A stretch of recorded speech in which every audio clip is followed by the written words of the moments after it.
The chance of a recession is quickly rising, according to one of America's biggest banks.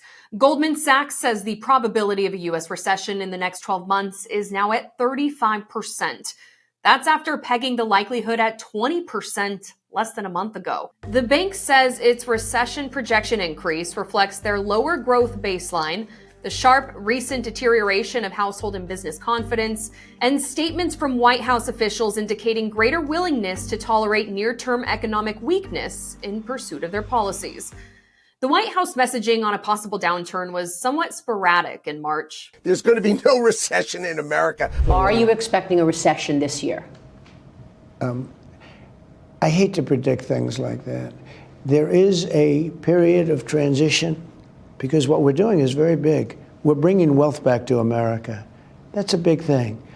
And there are always periods of, it takes a little time. It takes a little time. Will these policies be worth it if they lead to a recession, even a short-term recession? These policies are the most important thing America has ever had. So it is worth it. It is worth it. I don't think the only reason there could possibly be a recession is because of the Biden nonsense that we had to live with. Goldman's latest recession projection comes days before Liberation Day.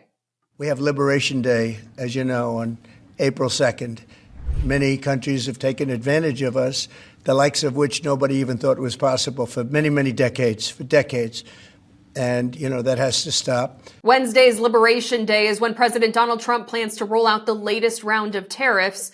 While the rollout is not set in stone, Goldman is expecting reciprocal tariffs averaging 15% across U.S. trading partners. The Conference Board's Consumer Confidence Index fell for the fourth straight month in March. Meanwhile, the Expectations Index, which looks at consumers' short-term outlook for income, business, and labor market conditions, dropped to its lowest level in 12 years. Goldman Sachs says in a note, while sentiment has been a poor predictor of activity over the last few years, we are less dismissive of the recent decline because economic fundamentals are not as strong as in prior years. Meanwhile, the price index for core personal consumption expenditures, the Fed's preferred inflation measure, was up 2.8% in February from the previous year. Goldman increased its PCE forecast for 2025 to 3.5%. At the same time, the bank downgraded its economic growth estimates to 1%. Recession predictions have been picking up in recent weeks. Earlier this month, UCLA's Anderson School of Management issued a recession watch. They said if Trump's proposals are fully or nearly fully enacted, it could contract enough sectors to trigger a recession in the next year or two. Fed Chair Jerome Powell was asked about this latest assessment after the central bank's last policy meeting.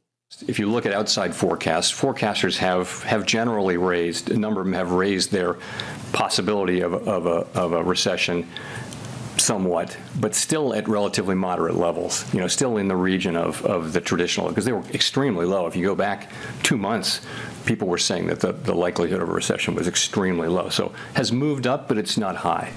The latest estimate from the Atlanta Fed's GDP forecaster has the U.S. contracting 2.8% in the first quarter of 2025. Remember, a recession is generally called when there are 2 consecutive quarters of negative economic growth, but the final official decision comes from the National Bureau of Economic Research and is usually done in hindsight. The U.S. economy grew at an annual rate of 2.4% in the fourth quarter of 2024. For SAN, I'm Simone Del Rosario. For more unbiased news on the economy, tariffs, and politics, download the SAN app.